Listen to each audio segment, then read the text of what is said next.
শালা সুখী থাকবে, তার সুখী হলেই তো আমাদের সুখ হবে না। মানে অবশ্যই হবে। আমার ছেলে যে সুখী হবে তা আমি জেনেই গেছি। কিভাবে? আমার ছেলেকে আজ তোমার মেয়ের কলেজে পাঠিয়েছিলাম, সে গিয়ে তোমার মেয়েকে দেখে এসেছে, আর মুখ দেখে মনে হলো খুব পছন্দ হয়েছে তোমার মেয়েকে। কিন্তু এই ছেলের আর এই দুই বেয়ের পছন্দ হলেই তো হবে না, বেয়ানেরও তো পছন্দ হতে হবে। তাছাড়া মেয়ের পছন্দেরও তো একটা ব্যাপার আছে। ঠিক আছে, অমিতকে একদিন আমাদের বাড়িতে নিয়ে গেলেই হয়। তাছাড়া অমিতকে অপছন্দ করবে কে? আচ্ছা, এমন একটা কিছু যদি করা যায় যাতে বেয়ান আর খুশি আগের থেকে মনস্থির করে রাখতে পারে। ঠিক বুঝলাম না। তুমি শালা কিচ্ছু বোঝো না। ছবি ছবি তুমি বেয়ান আর খুশি মাকে দেখাবে। আমি অমিতের একখানা ছবি তোমাকে দিয়ে দিচ্ছি। দেখো দেখো, একেবারে সোনার টুকরো ছেলে। আমাদের খুশি মামনের ভাগ্যটাই ভালো। কি হলো, তুমি কিছু বলছো না যে? পছন্দ হয়নি? এমন ছেলেকে কি পছন্দ না হয়ে পারে? শুধু তোমার পছন্দ হলেই তো হবে না, চির পছন্দ হতে হবে। খুশি কোথায়? ডাকো তোমার মেয়েকে।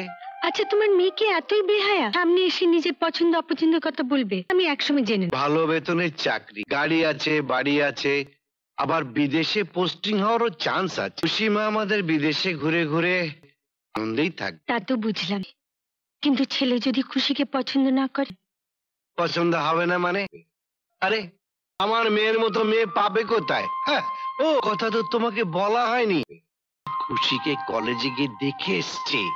হ্যাঁ, খুব পছন্দ করেছে।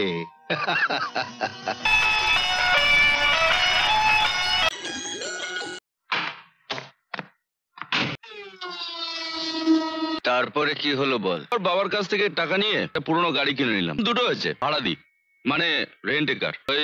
এইটা আমি নিজে চালাই, আর অন্যটা যখন যে ড্রাইভার পাই তাকে চালাতে দিই। এই কি করছিস? কি ছিঁড়ে ফেলবো? সার্টিফিকেট একটা চাকরি দিতে পারে না, তার সঙ্গে একটা বাজে কাগজের পার্থক্যটা কি? এটাকে ছেড়ে জলে ভাসিয়ে দেবো। জলে পড়া শিখে একটা ছেলে নিজের পায়ে দাঁড়াবার শক্ত ভিত খুঁজে পায় না। তুই বলছিলি না যে তোর আরেকটা গাড়ি আছে? হ্যাঁ আছে। তুই ওটা আমাকে চালাতে দিবি? তুই গাড়ি?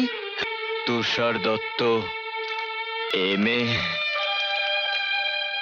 ড্রাইভার। মাথা খারাপ হয়েছে তোমার? মাথা খারাপ আবার কি হলো? তোমার কথা শুনে মনে হয় বাড়ি কেনাটা কোনো অবাস্তব জিনিস। তোমার কি দোষ? সবই আমার কপাল। বাড়ি ছাড়া স্কুল কলেজ যায়নি কোনোদিন, রিক্সায় স্কুটারে ধুলো খেতে খেতে। এখন মতো বড় লোকের ঘরে আমার জন্ম হয়, মধ্যবিত্ত ঘরে ছেলে আমি। চাকরি করে কষ্ট করে আমাদের লেখাপড়া শিখিয়েছে। এসব জেনেই তো তুমি আমার সঙ্গে প্রেম করেছিলে। তখন তো ভেবেছিলাম আমার মতো স্মার্ট ছেলে অল্প দিনেই শাইন করবে, বড় হবে। তো এতদিনে সামান্য একটা গাড়ি কিনতে পারলে না?